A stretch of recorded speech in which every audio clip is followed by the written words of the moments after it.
हर हर महादेव मित्रों, सबसे पहले चैनल को लाइक और सब्सक्राइब करें।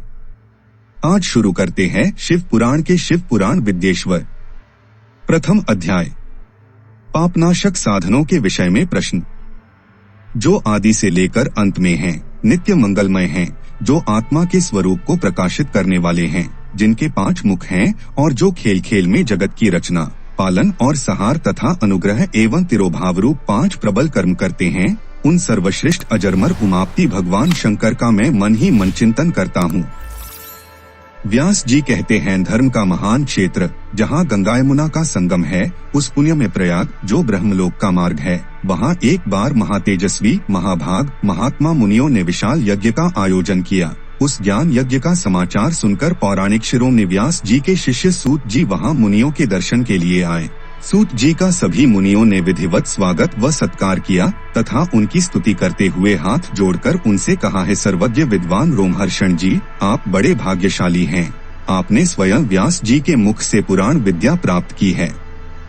आप ऐश्वर्य स्वरूप कथाओं का भंडार हैं।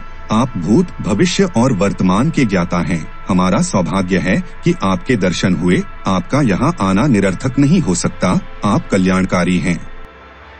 उत्तम बुद्धि वाले सूत जी, यदि आपका अनुग्रह हो तो गोपनीय होने पर भी आप शुभाशुभ तत्व का वर्णन करें, जिससे हमारी तृप्ति नहीं होती और उसे सुनने की हमारी इच्छा ऐसे ही रहती है। कृपा कर उस विषय का वर्णन करें। घोर कलयुग आने पर मनुष्य पुण्य कर्म से दूर होकर दुराचार में फंस जाएंगे, दूसरों की बुराई करेंगे, पराई स्त्रियों के प्रति आसक्त होंगे, हिंसा करेंगे, मूर्ख, नास्तिक और पशु बुद्धि हो जाएंगे।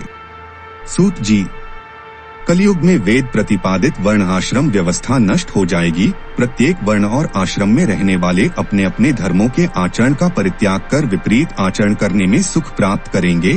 इस सामाजिक वर्ण संकरता से लोगों का पतन होगा, परिवार टूट जाएंगे, समाज बिखर जाएगा, प्राकृतिक आपदाओं से जगह जगह लोगों की मृत्यु होगी, धन का क्षय होगा, स्वार्थ और लोभ की प्रवृत्ति बढ़ जाएगी, ब्राह्मण लोभी हो जाएंगे और वेद बेचकर धन प्राप्त करेंगे, मद से मोहित होकर दूसरों को ठगेंगे, पूजा पाठ नहीं करेंगे और ब्रह्म ज्ञान से शून्य होंगे। क्षत्रिय अपने धर्म को त्याग कर कुसंगी, पापी और व्यभिचारी हो जाएंगे। शौर्य से रहित हो वे शूद्रों जैसा व्यवहार करेंगे और काम के अधीन हो जाएंगे। वैश्य धर्म से विमुख हो संस्कार भ्रष्ट होकर कुमार्गी, धनोपार्जन परायण होकर नापतौल में ध्यान लगाएंगे। शूद्र अपना धर्म कर्म छोड़कर अच्छी वेशभूषा से सुशोभित हो व्यर्थ घूमेंगे। वे कुटिल और ईर्ष्यालु होकर अपने धर्म के प्रतिकूल हो जाएंगे। कुकर्मी और वाद विवाद करने वाले होंगे। वे स्वयं को कुलीन मानकर सभी धर्मों और वर्णों में विवाह करेंगे। स्त्रियां सदाचार से विमुख हो जाएंगी। वे अपने पति का अपमान करेंगी और सास ससुर से लड़ेंगी, मलिन भोजन करेंगी। उनका शील स्वभाव बहुत बुरा होगा। सूत जी, इस तरह जिनकी बुद्धि नष्ट हो गई है और जिन्होंने अपने धर्म का त्याग कर दिया है, ऐसे लोग लोक परलोक में उत्तम गति कैसे प्राप्त करेंगे? इस चिंता से हम सभी व्याकुल हैं। परोपकार के समान कोई धर्म नहीं है। इस धर्म का पालन करने वाला दूसरों को सुखी करता हुआ स्वयं भी प्रसन्नता अनुभव करता है। यह भावना यदि निष्काम हो तो कर्ता का हृदय शुद्ध करते हुए उसे परम गति प्रदान करती है।